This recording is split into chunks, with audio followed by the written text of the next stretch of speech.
Welcome back, America. I'm Hugh Hewitt. I'll come back for more calls from Donald Trump supporters only about what they think about the former president not appearing tonight. Olivia Beavers from Politico joins me. Good morning, Olivia. How are you? I'm good, Hugh, but I think it's funny you led with right before my interview saying don't trust reporters, don't give Oh, them well, I unfettered don't ever access. believe. Do not ever believe a reporter who says, "I just want to write a profile about you. Can I please accompany you and carry my recorder?" Has anyone ever allowed I you to write a actually have profile? made that. I made that pitch before. I just traveled with two members. The stories aren't out yet, but I was traveling with two Freedom Caucus members recently, saying, "Hey, can I roll with you?" So Oh, because no. And they said yes? they both said yes. Oh, no. Olivia, don't kill him.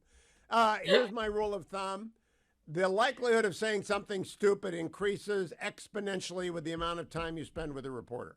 That's just what Well, goes on. why do you think we like going and spending time with them? You get to I see know, them but with what?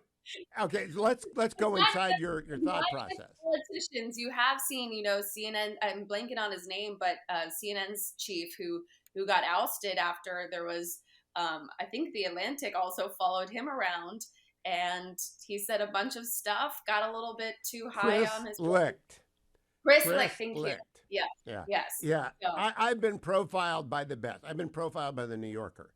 And the guy who did that, Nick, was the Nick Lemon who ran the Columbia Journalism Review. I trusted Nick and I trust the New Yorker's fact checkers. And I know Nick well enough to know what he was after, so I agreed to a profile. I almost never agree to profiles. Shane Goldmacher, I agreed to a profile because I trust Shane. And I would actually trust you, Olivia. I don't think you're out to screw anyone. But if you're Vivek Ramaswamy, do you actually think he has any clue about who his friends and his foes are in the world of politics, or does he think he's smarter than everybody? my impression is that he's done a very good job, sort of like we saw with Donald Trump, which is attracting media attention. He'll say things, they'll pick up, they'll go viral, being like, I'm going to be the first one to do this or that, and I'll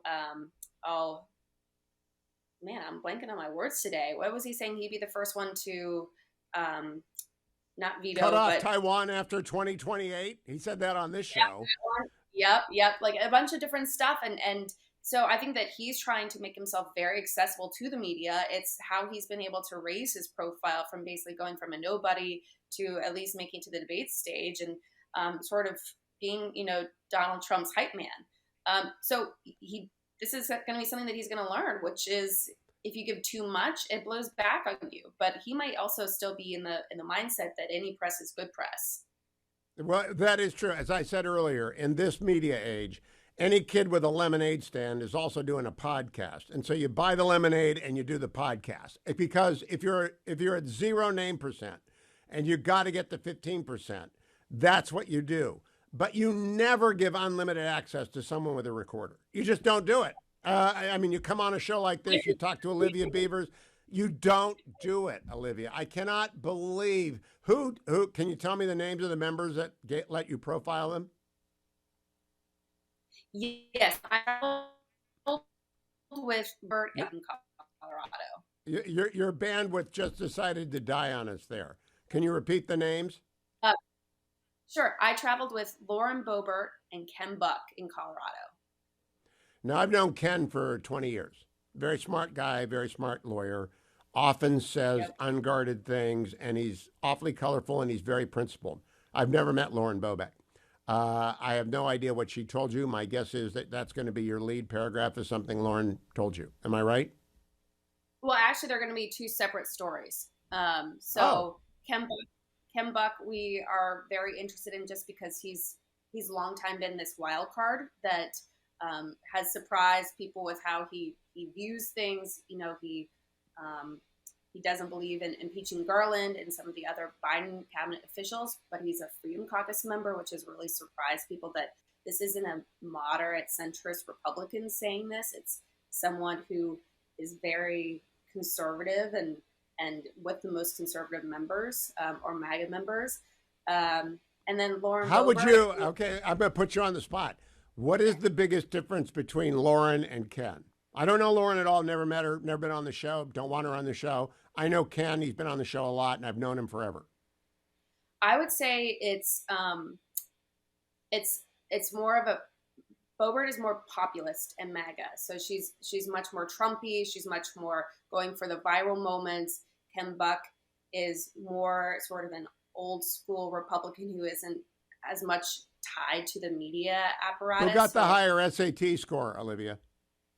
I, well, I have a guess, but I'm not going to say it. Oh, come on, tell me. Come on. Who got the higher SAT score? Well, Ken Buck went to an Ivy League, so my guess would be the Ivy Leaguer.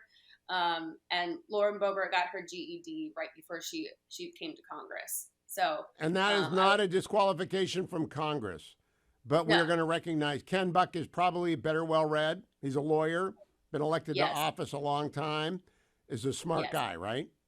He is a very smart guy, yes. So he sometimes it'll be interesting to read. I don't know if Lauren Boebert's smart or not. I've never talked to her, but I know Ken is. And as a result, I think that's going to be the more boring profile because Ken's going to be smarter. We'll see. We'll see. We will see. Both stories Olivia, thank you. I love talking to Olivia Beavers, but she's got to get better bandwidth.